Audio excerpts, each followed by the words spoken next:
Yo, what is good with y'all? We are back, episode 2 of Exposed. Alright, so in this week's episode, I decided I'm going to do my track titled Kill My Feelings. This one's actually really fire. I made it a little while ago. Alright, hold on, pause. First and foremost, I'm aware that I got this fucking farmer's tan. I'm aware. I'm in the military. I'm wearing a t-shirt outside most times because it's hot as fuck. Anyways, Kill My Feelings. Alright, so deep diving into this, I haven't heard it in a while myself, but I do know that I like it. It touches on things like how I feel about me, how I feel about life. It touches on my family and my aspect of my selfishness and my complaints when I'm the one that left and improved upon myself. Like I made a better life for myself, but I still complain as if I have it hard, you know what I'm saying? And that's gonna touch on things like illnesses with my family, whether it be my nephew or whomever, you'll see in the song. But yeah, that's pretty much what this week's song is gonna be about. So we're gonna go ahead and get into the track, and I really hope you all like it. You already know, right after, we're gonna do a bar for bar breakdown, so stay tuned for that.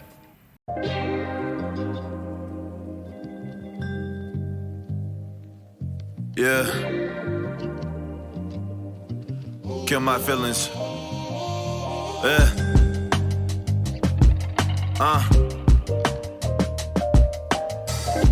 Parallel to my conscience, but feeling, yeah. Check it. Parallel to my conscience, but feel I'm paradoxing. Getting off on this weight, but can't wait to get it off me. I feel it often, my honesty helped me brace my losses. But I'd be lying if I said I live my life with caution. No tiptoeing, it's tense towing this weight around. But if I drop it, they wouldn't believe it weighed me down. They say the proof's in the pudding, I think I taste it now. Remind me of the salt on my tears, them days I was breaking down. Say pain is beautiful, but fresh suits and haircuts ain't make me change the way I feel at Gama's funeral. That's what they do to you. And what the fuck I'm supposed to do when mama say she getting rid of all the dresses? Cause she tired of them candle lights, tired of them ample nights spent trying to repent because she tired of them phantom fights, battling demons while seeing heathens taking children and praying that the past don't be what killed them. That's real facts. And if I'm honest, I ain't know how to react when my brother had hit my line and said Pops had a heart attack. Said I told him that was crazy, but I got to get back. Hung up the phone and forgot he said that. I guess I didn't know well, been worried about my coattails, lost my grandmother, other one be leaving voicemails. I've been in my own hell trying to play my part, and now I feel selfish for saying there's holes in my heart. When my baby nephew got one, really he just turned one, and I got 7 of them, and I love them more than anything. Wishing that the kid I never had was here to witness me be a better dad than what her mother said I'd ever be. Feelings.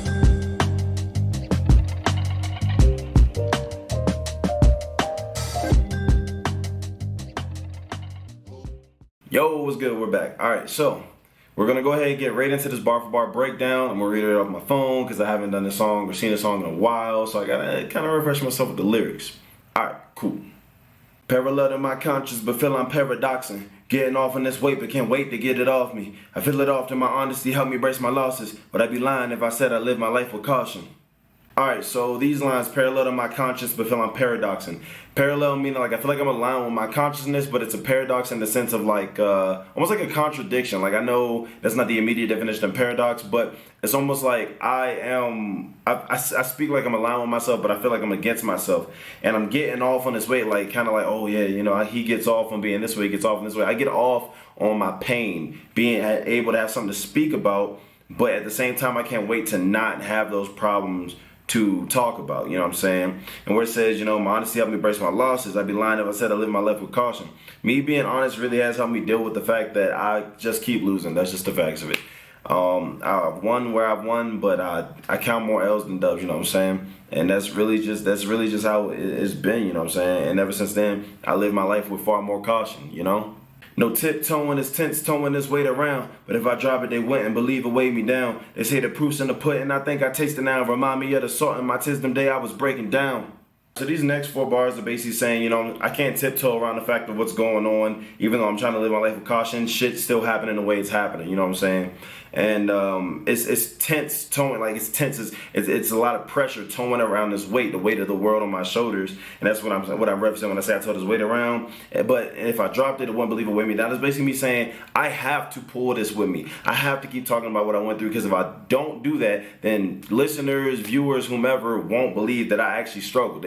think I just had it made and had it easy. And realistically, that was never the case. And they say the proof's in the pudding. I think the tasting now is more of a double entendre, play on words, if you will. You know, I taste the proof. You know what I'm saying? And it reminds me that the pudding, in a sense, I'm saying it tastes like salt. You know, the truth tastes like salt. The proof tastes like salt. You know what I'm saying? It reminds me of them days when I was breaking down, and all you can taste is literally your tears running into your mouth. That's what I'm saying. That's what I'm referencing when I say the proof's in the pudding. I think I taste it now. You know what I'm saying? Said pain is beautiful, but fresh shoots and haircuts, it made me change the way I feel at Gama's funeral. That's what they do to you. Alright, so that's basically me saying no matter what I'm dressed in, no matter what I'm wearing, you know what I'm saying, it'll never exactly change the way I felt when my grandmother passed away. I showed up to the funeral in my ASUs, which if you don't know what that is, that's dress blues. That's your formal uniform in the military. I showed up in that out of respect for my grandmother being proud of me. You know, she wasn't too happy I joined the military, but she was proud that I made it in. And I showed up in that uniform and had a fresh haircut. It was a fresh uniform. I had it cleaned and everything. But that did not...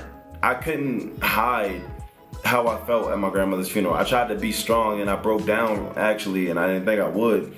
But you know what I'm saying? I tried to put up this facade that military man's here. He's tough. He's not gonna feel anything, you know what I'm saying? And that just was not the case in that situation. And what the fuck I'm supposed to do when mama say she getting rid of all her dresses cause she tired to them candle nights, tired to them ample nights spent trying to repent because she tired of them phantom fights, battling demons while seeing heathens take her children and praying that her past don't be what killed them. That's real facts. Alright, so this is actually a real conversation I've had with my mom where she told me she's getting rid of all her funeral attire because she's tired of going. She's getting rid of it so that she feels like she doesn't ever have to adjust that. So she feels like she doesn't ever have to wear it again. And it was a real conversation. To me, that was a deeper meaning type situation, the way I read it back, you know what I'm saying? I just didn't really speak on it too heavily with my mom. And when I say she's tired of them ample nights spent trying to repent because she's tired of them phantom fights battling demons, I know my mom battles her demons. I know my mom struggles. I know my mom suffers, even if it's, you know, below the surface, meaning like you can't see it. You know what I'm saying? I know that. I'm not incompetent. My family's not incompetent. We all see it. And she's praying, you know, heathens don't take her children and that the past don't people kill them. So basically, my mom has a dark past, same as like my dad, same as like my grandparents, whomever, they have dark pasts. And I know for a fact my mom lives her life hoping that the mistakes or the options or things she chose and made when she was younger don't be what reflect upon us, don't be what in turn turns around and damages us. She wants her kids to, you know, grow and move on to better things. That's just how she is. You know what I'm saying? She knows she's done her dirt. She just prays that we don't end up being the ones having to carry that shovel. You know what I'm saying? That, I don't know. That's literally how it just is. And if I'm honest, I ain't know how to react when my brother had hit my line and said Pops had a heart attack. Instead I told him that was crazy, but I gotta get back. Hung up the phone and forgot he said that.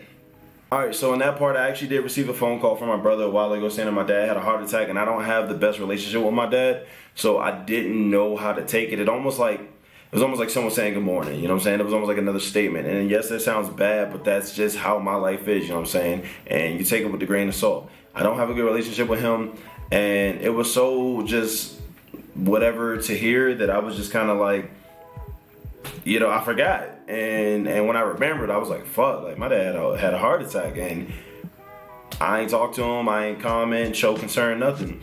And while, you know what I'm saying, that may have been a bad look on my part, I still have to, you know, go based off respect unto myself. I didn't always get respect from my dad. I don't even know if I get it now, you know what I'm saying? So I honor myself so I can do better for myself. That's why that ended up happening the way it happened. I guess I didn't know well, been worried about my coattail, lost my grandmother, other one believing voicemails. I've been in my own hell trying to play my part. So quickly, I just want to say that specific part is about the fact that I lost one grandmother, and while I'm pining over the fact that I lost my grandmother, I have a completely other grandmother on my father's side who's reaching out to me, wants to talk to me, wants to enjoy the time she has to still speak to her grandkids, and I'm treating it like it's just another spam call, another collect call. And that's a fault of mine, and I want to engage more with my grandmother. I'm trying to learn how to be more of a vocal person, more of a in your face, have a conversation type person, you know what I'm saying? And like I said, I've been in my own hell trying to play my part. I have been living in my own hell, but I still have to be someone's son, someone's brother, someone's grandson, someone's whatever, someone's uncle, you know what I'm saying? I still have to be these things, you know what I'm saying? And that's what's hard about everything that's currently revolving around me in my current lifestyle. And now I feel selfish for saying this holes in my heart. When my baby nephew got one, really he just turned one, and I got 7 of them, and I love them more than anything. Wishing that the kid I never had was here to witness me, be a better dad than what her mother said I'd ever be. Feelings. Alright, so this part is very touchy for me. When I say I feel selfish for saying this holes in my heart, it's a metaphor, like, I got a hole in my heart, like I'm damaged, I'm broken. But I found out actually when I was writing this line, when I wrote that line, holes in my heart, I actually found out that my nephew, who had just turned 1 year old, it was found he has a literal hole in his heart. And that made me reflect on myself, like, my blood actually has that, and I'm metaphorically speaking on it. And when in comparison, his situation is so much worse than mine, and he's only 1 year old, you know what I'm saying? And because of that, it really makes me feel like I'm selfish, and I have the selfish intent, the way I speak, the way I carry myself. And in a song, I say, really, he just turned one, and I got 7 of them, and I love them more than anything. And it's truth. I do have 7 nieces and nephews. I love them more than anything in the world. My sisters can attest for that. They get phone calls from me that they don't even get to have. I call, hey, I ain't called for you. Where's so-and-so at? Where's Zayden? Where's Serenity? Where Ivy? Where Lil Sean? You know what I'm saying? I do that. I do that because they're my priority. They're the reason why I do all I do, why I joined the military, why I'm doing things the way I'm doing them.